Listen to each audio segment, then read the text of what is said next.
America's security and leadership don't just depend on our military strength or our alliances or our diplomacy. First and foremost, America's strength depends on a strong economy, where our middle class is growing and everyone who works hard has a chance to get ahead. So let me say a few words about the situation that's developed over the past few weeks on Capitol Hill. Here at home, the United States Congress has two pressing responsibilities: pass a budget on time and pay our bills on time. If Congress chooses not to pass a budget by Monday, the end of the fiscal year, they will shut down the government along with many vital services that the American people depend on. The good news is, within the past couple of hours, the United States Senate, Democrats and Republicans, acted responsibly by voting to keep our government open and delivering the services the American people expect. Now it's up to the Republicans in the House of Representatives to do the same. I say that because obviously Democrats have a great interest in making sure that these vital services continue to help the American people. And so far, the Republicans in the House of Representatives have refused to move forward. And here's the thing. Unlike the last time they threatened this course of action, this debate isn't really about deficits.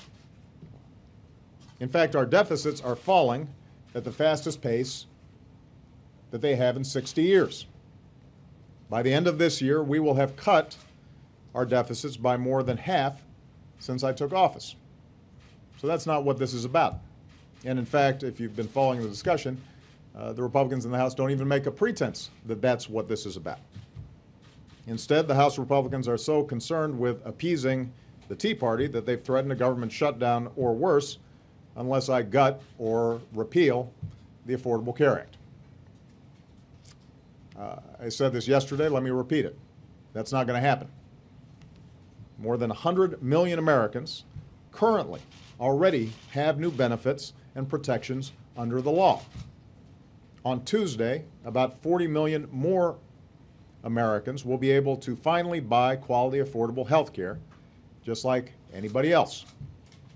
Those marketplaces will be open for business on Tuesday, no matter what, even if there's a government shutdown. That's a done deal. As I've said before, if Republicans have specific ideas on how to genuinely improve the law, rather than gut it, rather than delay it, rather than repeal it, I'm happy to work with them on that through the normal democratic processes. But that will not happen under the threat of a shutdown.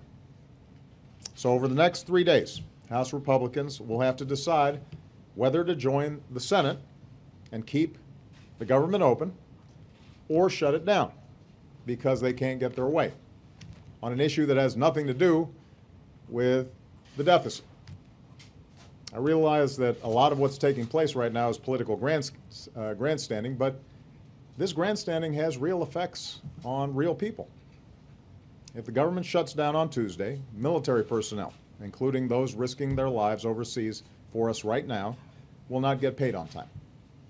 Federal loans for rural communities, small business owners, families buying a home will be frozen. I'm already starting to get letters from people worried that this will have an impact on them directly.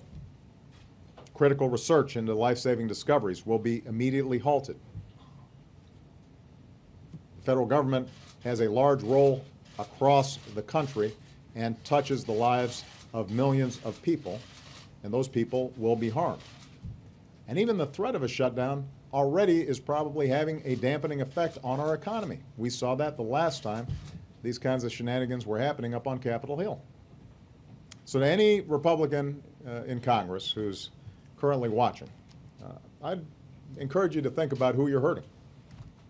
There are probably young people in your office right now who came to work for you without much pay because they believed that public service was noble. You're preparing to send them home without a paycheck. You've got families with kids back in your districts who serve their country in the federal government. And now they might have to plan how they're going to get by if you shut the government down.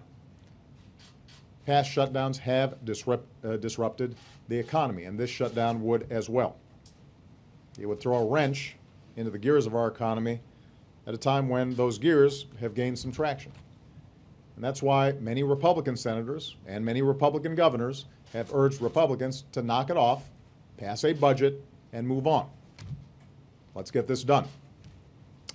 This brings me to Congress's second responsibility.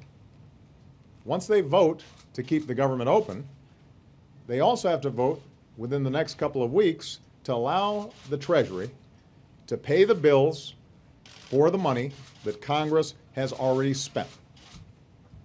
I want to repeat, raising the debt ceiling is simply authorizing the Treasury to pay for what Congress has already authorized. Failure to meet this responsibility would be far more dangerous than a government shutdown.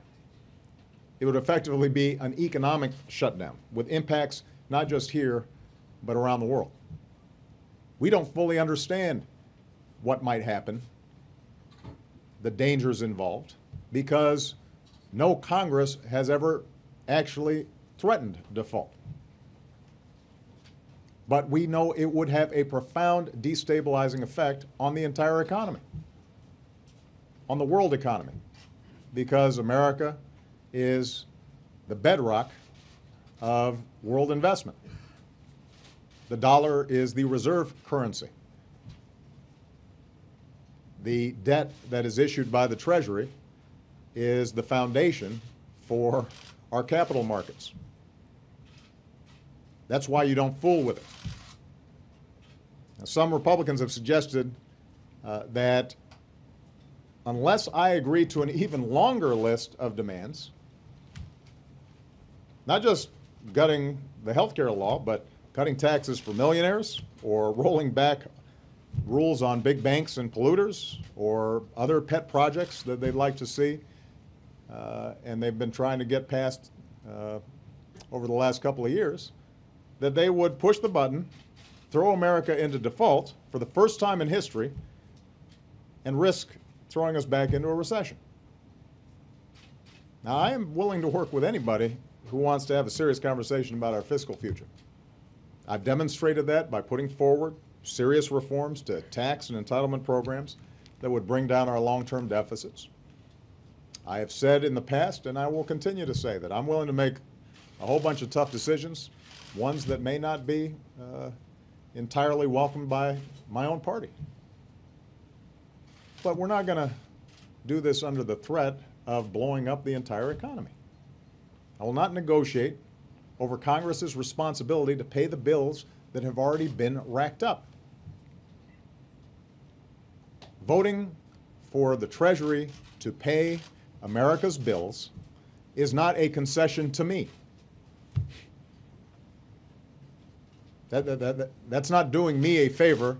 That's simply carrying out the solemn responsibilities that come with holding office up there.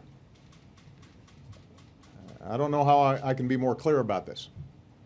Nobody gets to threaten the full faith and credit of the United States just to extract political concessions. No one gets to hurt our economy and millions of innocent people just because there are a couple of laws that you do not like.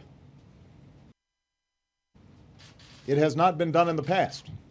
We're not going to start doing it now.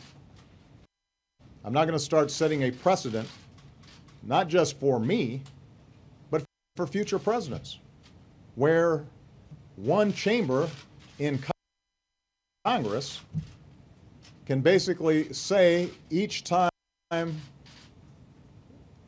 there needs to be a vote to make sure Treasury pays its bills, we're not going to sign it. And the Democratic speaker said, well, we're not going to pass the debt ceiling unless we raise corporate taxes by 40%, or unless we pass background checks on guns, or whatever other list of agenda items Democrats were interested in.